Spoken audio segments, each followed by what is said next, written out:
टीका केल्याचं पाहायला मिळतंय. आपल्याला राजीनामा द्यावा लागला नाही तर पक्षातनं आपले हकालपट्टी केले गेल्याचं सांगितलं जातंय. नक्की काय विषय सगळा?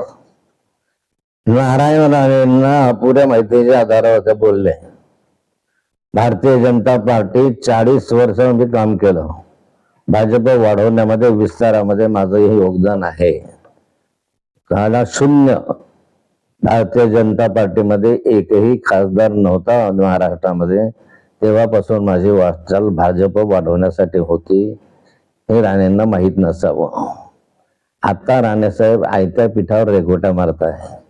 जो भाजप वाढला ते वाढल्यानंतर राणेसाहेब या पक्षामध्ये आले काँग्रेसमधून.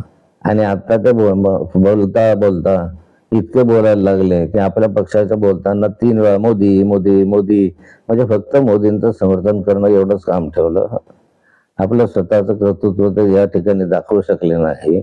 आणि म्हणून त्यांना मंत्रिमंडळातनं काढलं, मला नाही काढलं. मी तर एका मतभेदामुळे बाहेर स्वतःहून पडलो.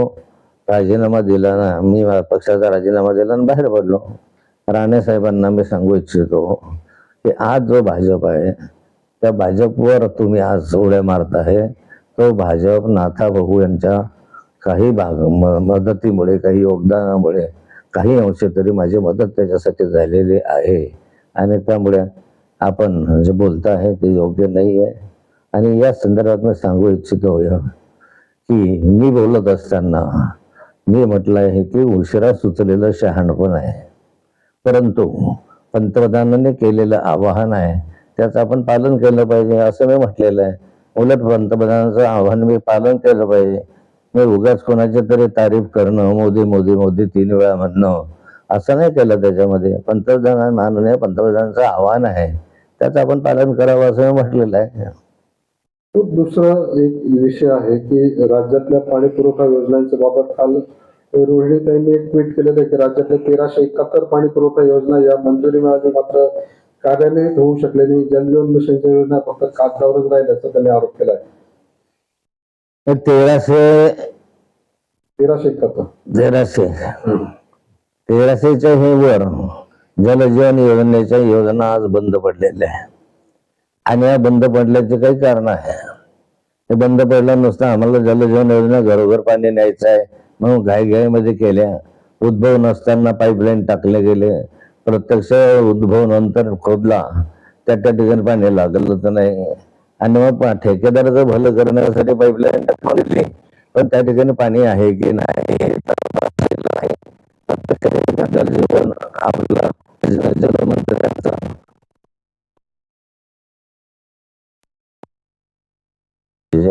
पाणी लागल्यानंतर त्या ठिकाणून मग पाईपलाईन टाकली पाहिजे. इथे उलट काम आहे. आधी पाईपलाईन टाकता नंतर पाण्याचा शोध घेता. यामुळे काय कारणामुळे ठेकेदाराचं भलं झालं पण शेतकऱ्यांच्या किंवा नागरिकांच्या घरापर्यंत पाणी पोहोचलेलं नाही आहे. केंद्राने निधी दिला नाही म्हणून या योजना बंद पडल्याचं माहिती समोर येते. केंद्राने निधी दिला नाही ही गोष्ट खरी असेल त्याचं कारण आहे की केंद्र केव्हा निधी देतं. तुम्हाला दिलेला पैसा योग्य रीतीने खर्च झाला की नाही तपासल्याशिवाय केंद्र पैसा देत नाही. या ठिकाणी जर 1373 योजना बंद असतील, तुम्ही त्याला सुरूच करू शकत नसालही पुढच्या कालखंडात, कारण दुर्दैव नाही आहे, तर मग तुम्हाला पैसा देऊन काय करायचं आहे. केंद्राचं म्हणणं असतं की आधी मी दिलेला पैसा खर्च करा, योग्य रीतीने खर्च करा, नंतर आम्ही पैसा देतो. केंद्र पैसे द्यायला तयार आहे माझी माहिती आहे. भाऊ, पंतप्रधान नरेंद्र मोदी म्हणतायत की वर्षभर सोने खरेदी करू नका. यावरूनच राहुल गांधी म्हटलेले आहे की मोदींचे सल्ले नव्हे तर नाकारतेपणाचे पुरावे असं राहुल गांधी म्हणतायत. ठीक आहे, मोदींची परिस्थितीनुसार मोदीजी आज बोललेले आहे. फार पूर्वी 3 महिन्यापूर्वी युद्ध सुरू व्हायच्या आधी ही परिस्थिती नव्हती. आणि युद्ध सुरू झाल्यामुळे युद्धाचे जे परिणाम जगाला भोगावे लागतात ते आज भाजप देशाला, आपल्या भारत देशाला भोगावे लागत आहे. आणि त्यामुळे असं म्हणता येत नाही परिस्थितीनुसार पंतप्रधानांना बोलावं लागलं. कदाचित ही परिस्थिती युद्ध नसतं तर त्यांना बोलावं लागलं नसतं. राज ठाकरे म्हणतात की चुका तुमच्या मात्र जनतेला का भूर्दंड भोगावा लागतोय. आता राज ठाकरे साहेबांचं एक स्वतंत्र मत असतं आणि त्याने त्यांचं मत मांडलेलं आहे. हो, रुपाली चाकणकरांना ईडीचा समज सध्या आल्याचं दिसून येते खरा प्रकार. नाही, रुपाली चाकणकरांना ईडीचं समन्स आलं, फार उशीर आलं. खरं म्हणजे ईडीचा समन्स आधीच यायला पाहिजे होतं आणि खोलवर चौकशी ईडीच्या माध्यमातून रुपाली चाकणकरांची व्हायला पाहिजे आहे. खरं म्हणजे इतके वेळा त्या कोण तो माणूस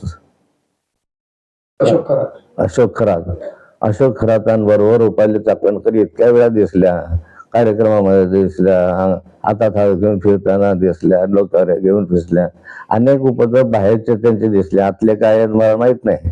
परंतु या माध्यमातनं त्यांनी त्या ठिकाणी जे काही उद्योग केले असतील त्याची चौकशी आणि त्याचे व्यवहार हे ईडीनं तपासले पाहिजे.